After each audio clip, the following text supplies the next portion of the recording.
নমস্কার, আপনারা দেখছেন পিবি নিউজ। আপনাদের সঙ্গে আমি সাথেই শুরু করছি আজকের খবর।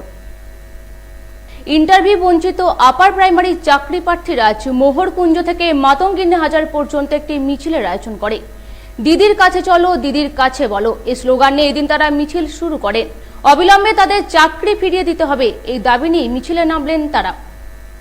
ইন্টারভিউ বঞ্চিত আপার প্রাইমারি চাকরি প্রার্থীরা আজ মোহরকুঞ্জ থেকে মাতঙ্গিনী হাজরা পর্যন্ত একটি মিছিলের আয়োজন করে। বজ্রকণ্ঠে আওয়াজ তোলো, সবাই মিলে জোরসে বলো, আপডেট সিটে নিয়োগ চাই। এই চোর কদমে সামনে চলো, বজ্রকণ্ঠে আওয়াজ তোলো, সবাই মিলে জোরসে বলো। দিদির কাছে চলো, দিদির কাছে বলো এই স্লোগান নিয়ে এদিন তারা মিছিল শুরু দেওয়ার করে। আগে একবার আমরা স্টার্ট হলো। ইন্টারভিউ বঞ্চিত আপার প্রাইমারি চাকরি প্রার্থী বৃন্দ, আমাদের আজকের মিছিলের একটাই লক্ষ্য, সিট আপডেট। অবিলম্বে তাদের চাকরি ফিরিয়ে দিতে হবে এই দাবি নিয়ে মিছিলে নামেন তারা। দাবি আমাদের একটাই। Bureau report PB news.